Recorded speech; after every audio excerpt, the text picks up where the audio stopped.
તમે હમણાં જ એસઆઈઆરનું ફોર્મ ભર્યું હશે, પરંતુ એ બાદ તમે ચેક કર્યું કે એ ફોર્મ ખરેખર અપલોડ થયું છે કે નહીં? હા, આ તમે ઘરે બેઠા ચેક કરી શકો છો. કેવી રીતે? ચાલો હું તમને બતાવું. BLO એટલે કે બૂથ લેવલ ઓફિસર પાસે ફોર્મ તમે ભરી દીધા પછી આ ફોર્મ ચૂંટણી પંચની વેબસાઇટ પર અપલોડ કરવાનું હોય છે.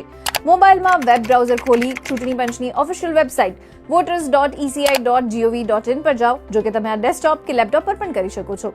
અહીંયા SIR સેક્શન પર ફિલ એન્યુમરેશન ફોર્મ પર ક્લિક કરીને લોગિન કરો.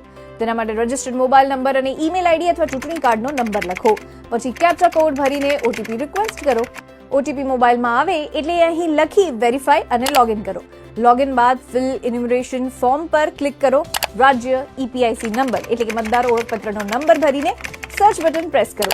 ત્યારબાદ તમારી સ્ક્રીન પર આવો મેસેજ આવે તો સમજવું કે ફોર્મ સબમિટ થઈ ગયું છે. એટલે કે your form has already been submitted with mobile number, તમારો જે નંબર હોય એ.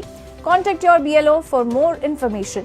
જો આવો મેસેજ ના દેખાતો હોય તો તમારું ફોર્મ સબમિટ નથી થયું, એટલે તરત જ તમારા વિસ્તારના BLO નો સંપર્ક કરવો. હાલ SIR એટલે કે મતદાર યાદી સુધારણાનો કાર્યક્રમ પૂરજોશમાં ચાલી રહ્યો છે અને ઠેક ઠેકાણે તેના માટે લોકો પાસે ફોર્મ પણ ભરવામાં આવી રહ્યા છે. પણ આ ફોર્મ ભર્યા પછી તમારું નામ SIR માં આવ્યું છે કે નહીં તે ચેક કરવું પણ એટલું જ જરૂરી છે.